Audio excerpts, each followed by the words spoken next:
Do you want to learn how to use ChatGPT?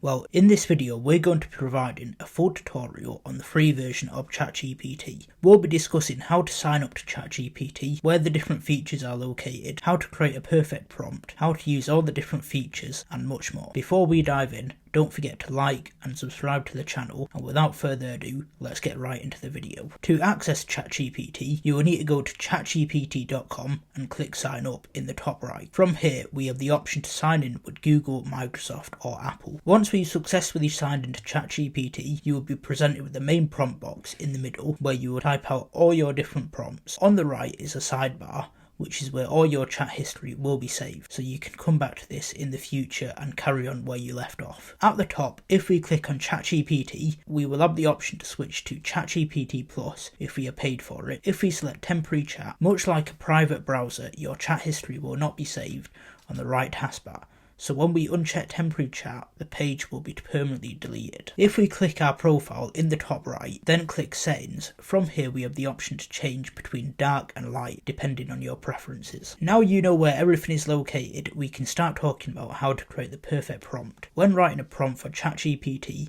it is important for it to be clear and specific and include any relevant context. For example, instead of entering, write me an article on climate change, it would be better to ask, I have a college assignment all about climate change. Please can you write a 1,000-word article about how climate change affects coral reefs? This article should be targeted at high school students. As you can see, we have included enough context and we were clear by saying specifically what we want. Let me know if you want me to create a separate video about writing ChatGPT prompts by commenting prompt down below. Now if we enter this prompt into ChatGPT, it will go ahead and write us a full-blown article based on the prompt we have entered. Now that we've been through how to navigate ChatGPT and how to write an effective prompt, we can move on to all the different features that ChatGPT offers, starting off with the web browsing feature. This can be activated by clicking the Search the Web button on ChatGPT prompt box. Once activated, it will highlight in blue, and anything you ask ChatGPT, it is able to pull information from the internet. This is useful as without this feature, ChatGPT can only provide information up to a certain date, so it cannot provide information on recent events. To test this feature out, I'm simply going to ask, I am thinking of going on holiday from the UK, which countries are hot right now? As expected, it has searched the web and returned a list of countries that we can visit right now which are hot. If we scroll to the bottom and click sources, it'll open a sidebar on the right with a list of websites it has got its information from. If we click any of these, it will take us straight to the website. DALL-E is OpenAI's image generator and is built into the main chat function of ChatGPT. For example, I'm simply going to type, please can you generate an image of an alien desert landscape with 3 suns in the sky, strange purple plants and a crystal clear river cutting through the sand. Within seconds, it has generated this amazing image of exactly what we have asked for. If we click into the image, at the top we have the option to like and dislike it. Then if we click the information button, it will give us the exact prompt which DALL-E used in order to create this image. We can save this prompt for future use if we want to create a similar image. One of the most popular and useful features that ChatGPT has to offer is the file upload feature, which allows you to upload a variety of different documents such as images, PDFs, text files, spreadsheets and much more. ChatGPT is able to answer questions based on the information in these different documents. It can even analyse and understand images. For example, I'm simply going to click the upload button and select this image. Now I'm going to ask, what is this image of?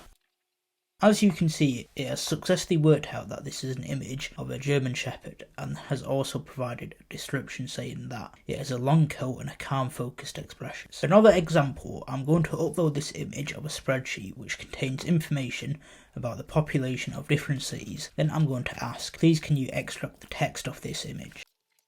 In less than 2 seconds, it has worked out that this is a screenshot of a spreadsheet and has accurately extracted the text and provided it in spreadsheet format. With the ability to upload spreadsheets comes the ability to use ChatGPT's data analysis tool, which is a game changer for data analysts as it allows you to have your data cleansed within seconds. It is able to create a variety of different charts and graphs so you can visualize your data and much more. We're not going to go too much into this feature in this video, but if you are interested and want to learn more, this video is perfect for you. Custom GPTs are specialised versions of ChatGPT which are specifically designed to do a specific task. If we click on Explore GPTs, this will take us to the GPT store where we can find a variety of pre-built GPTs in a variety of categories such as writing, productivity, research and analysis, education, lifestyle and programming. As an example, I'm going to take a look at this GPT called Plantly, which is a plant care assistant. The first thing I like to ask when using a new GPT is, what are the functionalities of this GPT? It has come back and provided a full list of all the things this GPT is able to do. Based on this, we can start asking questions. So I'm going to ask, what are the best edible plants to grow at home in January in the UK?